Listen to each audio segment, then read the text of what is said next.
This is the definition. For God has made me forget all my toil and all my Father's house. No, He hasn't. That's why He named Him that. He's still working through this whole issue of what's going on in his life. In verse 52, and the name of the second one He called Ephraim. Quote, for God has caused me to be fruitful in the land of my affliction. Now, he was prospering in this land. He was doing great. It was his affliction because he's still dealing with the issue that his brothers sold him into slavery, which again was the reprieve. It should have been death, but he got away with that part, luckily. But in all that's going on here, I guess I'm seeing Joseph dealing with grief upon struggles upon grief, to the point that he names his two children as part of the process. God is not really making me forget as much as helping me to try to get through forgetting this. So here's what I see. We go through a lot of issues in life, maybe not exactly like Joseph. And some of these are hard to forget, aren't they? And the older you get, you keep digging into more of those things.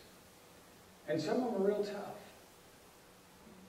And you can recall maybe something that happened a long, long time ago, down to specifics. Grief from a family, a fellow Christian, or whoever. And it doesn't necessarily go away, but in this whole process of time, you'll notice that it never kept Joseph from doing what was right, even though he dealt with the issues all the way through. Now, out of all of this, we'll come to the very last thing. We have to skip over, I think, what's one of the coolest parts of the whole thing is when his brothers come looking for food and they've got to bow down to Joseph. They don't recognize him because by this time he's 20-something years older than he was at 17. And so not only has he grown a lot older, but he's starting to dress more like an Egyptian and probably spoke Egyptian in front of the brothers. And so his brothers, hearing nothing except Egyptian, and Joseph is using a translator, has no reason to suspect that's the brother that they sold. I mean, this guy's in charge.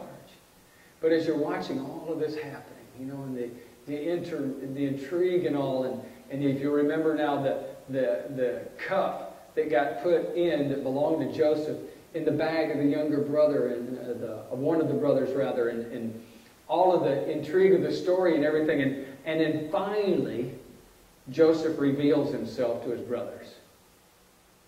Now, when I'm reading it by myself, every time I go through it, the tears are just welling up inside.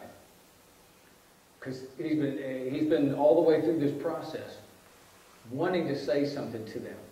And he's looking for the right moment to do it in the right way.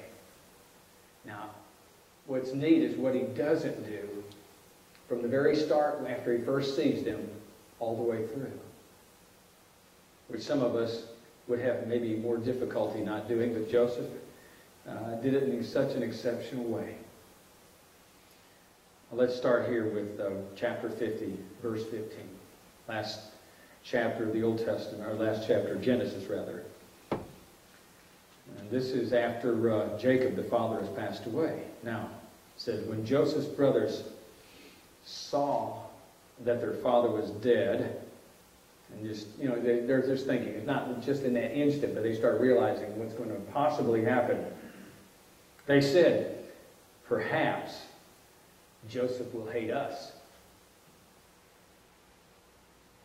What goes around comes around. They really hated him. And now he's got a chance. Dad's out of the picture. They thought maybe that's what kept him from really seeking retaliation. Verse 16 says, so they sent messengers to Joseph saying, before your father died, and here's another lie. Before your fathers died, he commanded, saying, this you shall say to Joseph, I beg you, please forgive the trespasses of your brothers and their sin, for they did evil to you. lie. Dad didn't say that. But they're scared to death. And then he goes on and says, now, please forgive the trespasses of your servants of the God of your father. And Joseph wept when they spoke to him. I don't know that he believed them, but it just tore him up just the same. Then his brothers also wept, and they fell down before his face. And they said, behold, we are your servants. The reality of the dream. And Joseph said to them, do not be afraid, for am I in the place of God? But as for you, you meant evil against me, but God meant it for good. He meant it for good, it says, to save many people in that day, including Joseph and his family. Intentions. You know, sometimes things happen bad in our life that really are not right. And the whole process, you can look at it and say, well, these people really meant this for me. But that doesn't mean that God can't turn something around in such a unique way as he did in the life of Joseph. And take this horrible thing that's happened to him, which has followed him all of his life, to the point that he's even naming his children out of this whole process of trying to get over it, and still look at it and say, God meant it for good. And that's the way I'm going to look at it, is what Joseph says. Now, he could have chose to look at it differently. It was nothing more than, this is how I am deciding I'm going to look at this. And he never did anything to his brothers. And not only that, but all their ancestors and all those who came after. As Abraham had received a long time before a promise that his generations would flow and be so numerous that it would be like the stars in the sky. And so it was. But part of this was Joseph. The most loved person, the most hated person, a very well abused person, and a person that kept on in spite of the fact of everything that was going on, down to the point of making sure that he did it right even when he could have done differently. And he blessed his brothers in the whole process. And they got so much out of it that it's incredible. Only because Joseph knew what to do and did it right. What a neat thing, because sometimes we deal with those issues personally, don't we? The ups and downs in life, and how to deal with the things when they aren't going right, and how we're mistreated, and what all goes on. And in spite of all of those things, Joseph kept coming out on top. And this is not a quick action thing. It's a lifelong process. And it only ends the good way because that was the way it was all the way through. Good example, good challenge, good thoughts.